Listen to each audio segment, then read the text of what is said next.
Subject to deals, you need to never do these. Stay away from subject to. Super controversial coming from the creative finance guys. However, you're going to want to listen close to this episode because this is a creative strategy that you want to stay away from.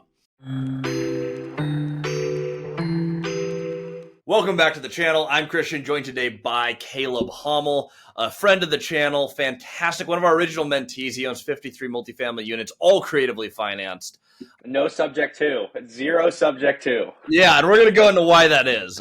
This is a real estate technique that's been made popular for a while, and we've never used it. You don't need to use it. You can buy stuff, load no money down without it, but there's a couple reasons that you shouldn't. So on today's episode, this is what to expect. We're going to talk about subject to, what it is, what it isn't, why it does not belong in our portfolio, and why it shouldn't belong in yours either. So we're going to rip right into this. I'm going to start with a quick intro on what subject to is. So you have two forms of primary creative finance to close a contract. You can do a seller financed note, or you can do something called contract for deed, also known as a land contract. That's going to be more similar to a payment of the car as opposed to like a traditional real estate thing. If you have a car payment, the bank is going to take the title to your car and they hold on to it while you have equitable title. You get to use the vehicle. You get to do everything, all the benefits of ownership. You get to own it, sell it, use it just like you own it, except they show up on title.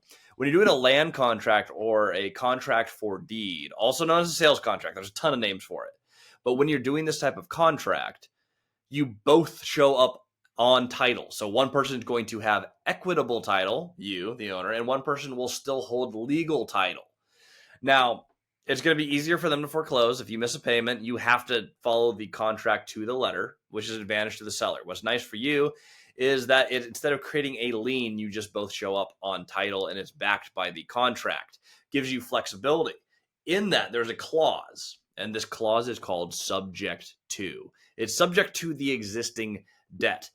What you can do, and it is legal to do, is you can on a on contract for deed, on a subject to existing debt, you can keep the other person's debt in place. So for example, I sell Caleb a piece of real estate. I still have debt on it, so I can't sell or finance it. I keep the debt in my name. Caleb makes the payments, usually through a third-party company, automatically pays down my mortgage, but the debt stays in my name and the asset is in Caleb's name.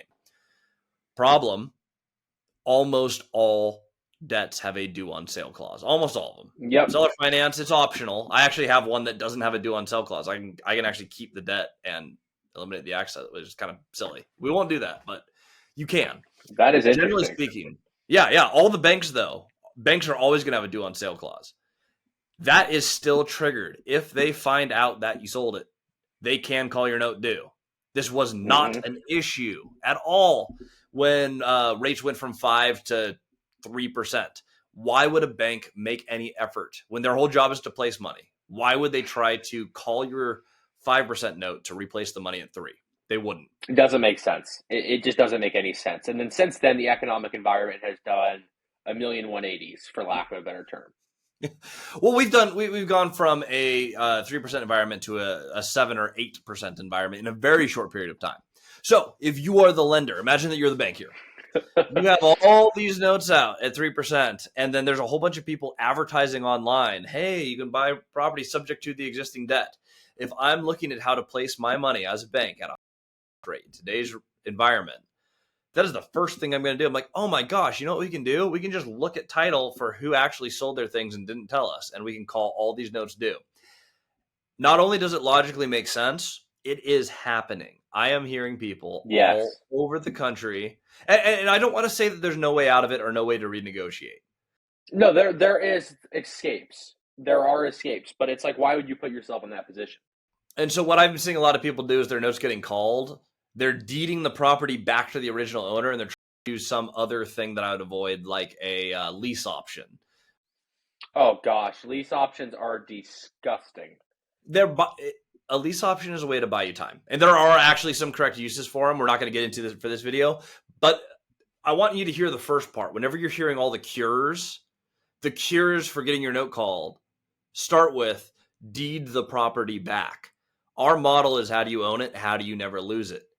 You're losing the part where you own it, and you're having to restructure in a way where the title matches the person on the note. That is way in the danger zone. And your goal is to own and hold real estate. Yes. So that's the biggest problem I see with the subject to strategy. Do we use contract for deed all the time? Caleb, you've done 4 deals. They're all seller financed, right? Have you Yep. done a land contract yet? Nope, I just go straight seller finance. Okay. I prefer seller finance because you have the most protections around it, and it's the most traditional. Seller financing is basically the exact same thing as a bank note, except you negotiate the terms and the seller holds the note. It's it's a note and deed of trust, just like a bank, just like a bank loan, all the way across the board. It's just, you don't have the same restrictions. And a million more pieces of paperwork with bank loans. Yep. It's a slower process. It's an actual legal foreclosure if they need a foreclosure on if you default. It is a standard. It's the best practice you can possibly do to get into deals low down. That being said, it doesn't work for every scenario. Sometimes a contract for deed makes more sense. The subject to clause should be off limits to absolutely everyone. You're adding risk, and here's what I found. Cody and I, we have about a 200-unit multifamily portfolio. Yep. Caleb, you're sitting at 53 units. We've built this without using that clause. If you can do that, Caleb, can you think of any reasons that you would add subject to get more deals done if you can buy deals low no money down without adding that risk? I'm drawing a blank. I have no reason you would do this. I mean, what would the point be, right? I mean, if I was dying with 53 multifamily units to go buy some single families, sure. But at the same time, it's like, it just doesn't make any sense. Especially, what's the point exactly? If you're trying to do it for the views, sure, go get foreclosed on by a bank. Yeah, that's about it. Use it for marketing. Yeah, you don't want to do that, which brings us to another point. Scalability. That's the biggest one for me out of everything. It's like, that other stuff, cool, there's ways out of it, whatever. If you want to go one at a time, be my guest. You'd have to do 53 deals by the time that I started real estate to catch me. And it's like, that doesn't make a lick of sense. Yeah. So let's think of it this way. If you're trying to scale a small portfolio and you want to do something subject to, it's likely going to be a single family house up to a 4-plex. If you try to do this on a commercial deal, it is not going to fly. That note is getting called. There's no gray area. There's no, the bank might not call this. You try that on a commercial bank loan and you are absolutely not getting away with that. It's just a different playing field. If it's like your grandma on her single family house, and then with JP Morgan Chase, and then it's like a commercial debt product, Fannie Freddie, whatever, completely different ballgame. Yep. So if you're doing multifamily 5-up, which you absolutely should for scalability purposes, if you are 100%, buying don't do a buildings, subject to is not going to make any sense because it's not going to work. You will get called a non-viable option. So let's run this back really quick. Problem with subject to, and I have a couple more for you, but I'm just refresher course. Subject to, you are coming in, assuming someone else's debt, and creating a callable note. Huge problem. Huge problem. 2, you can't scale it because it's not for commercial products. Huge problem. 3, it's unnecessary because you can find plenty of deals without adding that many steps. There's one more piece to subject to that's really important. So Caleb, you're the seller. I'm going to make the basic pitch to you here. You're selling a building. Caleb, I want to buy your building. Okay. But I don't have any money down. I would like to actually keep all the debt in your name, and you keep paying the mortgage, and then I'll just pay you for it. We'll put it on auto pay. And then I'll own the building. But I want you to hold the debt, and I'll hold the building. How does that make any sense for me? It doesn't unless you are a distressed seller in desperate times where you're going, I'm not going to make my mortgage. I'm about to lose my property. Our model does not rely on distressed sellers. I do not want to take a property from someone who is in a dire straits. Now, there's no ethical problems with that. If you can come in and fix someone's problems and that's what you want to do, cool. Yeah, there's nothing wrong with it, but that's not our model. Our model is let's learn from masters of the game, people who paid off our debt. By the way, our next episode, we're going to talk about the debt hammer and why we pay off debt. But masters of the game build their portfolio, they stabilize it, they optimize it, and they pay off all the debt. We work from people. Basically, what we're doing is we're picking up deals that take time in order to get money. So we're trading time and our efforts for money. As you get farther in the game, you have more money than you have time, and you make the opposite trade. And that's what seller finance is. You have someone who has their real estate portfolio, they've stabilized, they've optimized, they've built their business, and now they want less problems or less management. They're going to trade you a building in exchange for payments. It's that simple. Very easy to replicate. These people exist in every single market. They are not ever distressed sellers. You do not have a lot of distressed people who are holding no debt. It's very rare. Yeah, I don't really understand that. I'm not really sure I understand where the distress would come from. Yeah, I've got an X amount of real estate paid off, X millions, and I'm just dying to sell my buildings because I'm super distressed.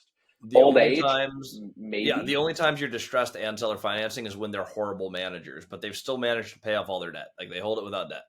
So it's There's usually not that not a many out major there. financial stress. Yeah, there's not that many of them out there. I can think of one who we both understand who is in the South, but that is the only one that I can think of. Yeah. And well, the first building Cody and I bought, that was a distressed property where they paid it all the way off and it was still breaking even with no debt. 38 units. Ridiculous. Yeah, the 38 plex is a different kind of animal though. But so I mean, it's not that you can't buy distressed properties or there's not these big value add opportunities, but you're dealing with people who have managed to win the debt game and get debt free or have low debt on a high equity position. When you're working with those people, it's a different ball game. You're working with someone more sophisticated. They're going to be able to carry a contract and they're going to be able to help you successfully run the project. But yeah, all of these are reasons why, subject to, off the table. Throw it out. If you're looking at how am I going to build my portfolio or make this happen, there are other strategies and you can learn them for free, both on this YouTube channel and we have a free course in the link. Go to that. It's like 10 minutes on exactly what Cody and my strategy was to get to 100 units. Watch that video. That's going to break down exactly how we do what we do, the way we do it. So check that out. Click that link. All I need is your email and we'll send that all over to you. But really excited to have you there. If you haven't yet, like and subscribe to the channel. And join us on our next episode where Caleb and I are going to be talking about the debt hammer and why you should pay off your debts. See you there.